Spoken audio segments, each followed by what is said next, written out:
ha eeginaya hore u socda waxaan leeyahay dowladda goonistaagga Somaliland ha eeginaya hore u socda waxaan leeyahay dowladda reer Soomaaliya marka ay wax noqoto ayaa la oran karaa cid kale waxa tarto Soomaaliya waxaan ugu celin lahaa mar labaad inay aqoonsato Somaliland si Soomaaliya wax u noqoto sabtigeega koowaad waxa weeye waxaan horta hambalyeynaya dhammaan ummadda reer Somaliland sida ay kaarka u qaateen ee si diiwaan geliyeen waxaan kaloo hambalyeynayaa xisbiyada qaranka sida ay uga shaqeeyeen ay uga go'an tahay doorashadu waxaan kaloo hambalyeynayaa komishinka qaranka waxaan kaloo halkan uga soo jeedinayaa bulshada reer Somaliland in aanay dad tayada keenaan golaha deegaanka iyo baarlamaankaba oo hore u mari kara dalka waxaan kaloo sheegayaa waliba qoladayada bariga waxaan leeyahay war dadkan istabayaaca kala reeba oo wax qara keena waxaan media ka daawaday in ciidankii qaranka gadooday oo uu tukarag ka soo guuray sababaha uga soo guurayna ay tabasho tahay ciidanka qaranka waxaan la ku sugnaada halkiina madaxweynaha jamhuuriyadda Somaliland waxaan leeyahay guddi qaran saar ciidanka qaranku dulmiga uu ku nool yahay hal baaro ciidanka qaranku 2007 bishii Oktoobar 15 baa la asxaarood la qabsaday inta ka bacdi waxa jira rag aan wali fasax ka soo qaadan waxa jira rag 27 sanadood dalka difaaciisa ku jiro aan darajo qaadan waxa jira agooba dhintay oo aan shaar qaadan waxa jira naafooyin aan warba loo hayn waxaan oran lahaa madaxweynaha jamhuuriyadda Somaliland guddi qaran saar golayaasha qaranka waxaan lahaa inta daba galo xaraarinta guud maxkamadda ciidanka qaranka wasaaradda gaashaandhigga maxaan ku raay golayaasha qaranka baarlamaanka iyo guurtida iyo madaxweynaha iyo wasiirada inay naxariis la ku eegaan ciidanka qaranka ee kiida hore jooga taliye jabhadii aad taliyaha u ahayd ee dulmidiid ee Somaliland la heshiisay ciidamada qaranka lagu daray balorta heshiiskeedii hawleed halku ku dambeeyay bismillaahir rahmaanir rahiim ciidankaasi ciidanka qaranka ka mid yahay police-ka iyo militariga iyo socdaalka iyo ciidanka badda iyo shaqaale wuxuu ku dambeeyay arrintaas waa dhamaatay waxoogaa baa dhiman waxoogaaguna xagga madaxweynaha ay ku laaban tahay waa iska soo dhamaan lahaysaa waxaan filayaa muddadan waxaan ku ballanay muddo 6 bilood inay wax waliba ku dhamaadaan gacantiisa ay ku jirtaa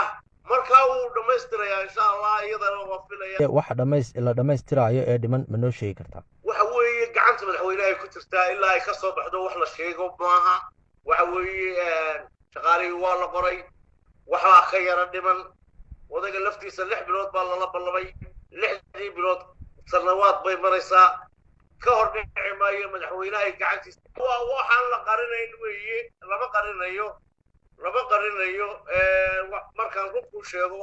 aan arrintaa ka dhawaajiyaba odayaashii iyo madax dhaqameedadii iyo siyaasiyiintii ayaa u gudbiyey adigu tabashadii waxba dhiman wixina iska soo dhamaanayaan haddii la yiraahdo luqmaanu annaga iyo odayaasha iyo madaxweynaha isloogeena runtaa waan dhamaanaysaa insha Allah waxaan bulshada reer Somaliland waxaan leeyahay nabad wax ku doorta dad qaranka wax ka yaqaan geesta golayaasha dhalinyarada alla taageero hadiyo jeer 1960 soo shaqeynayay baa wadanka fadhiya oo madax ka ah loo quuro dhalinyarada iyo haweenkaba wuxuuda dadkan la hayb soocana la soo dhaweeyo dadka reer barigaana dee indhuhu ka jeedana lagu jeedo bulshada Soomaaliyeed nimanka reer Soomaaliya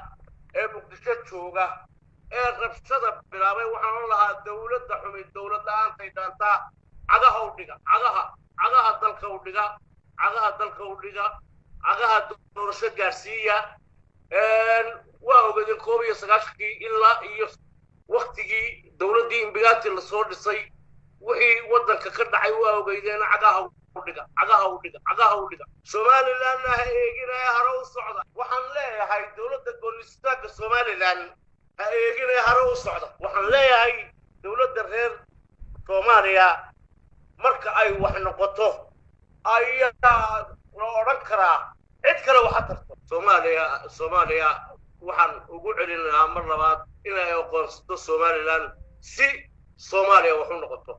adigu musharax baad mar cabdisalaan hareeriye oo kugu wareystay turkiga aad u sheegtay inaad sharaxan tahay golaha wakiilada rabto inaad ka qayb qaadato hankaaga halkugu dambeeyey luqmaan waa arrintaasi cabdisalaan hareeri musharax iskamaanaan waraysan jabhadii baanu iska waraysanay anigaa ka dhawaajiyay inaan arrimaha siyaasigaa geli doono tv baan ka sheegay reer Hargeysa marka anigaa sharaxan maan lahayn raggaygii baa sharaxan maan lahaa waana sharxay aad baad mahadsantahay taliya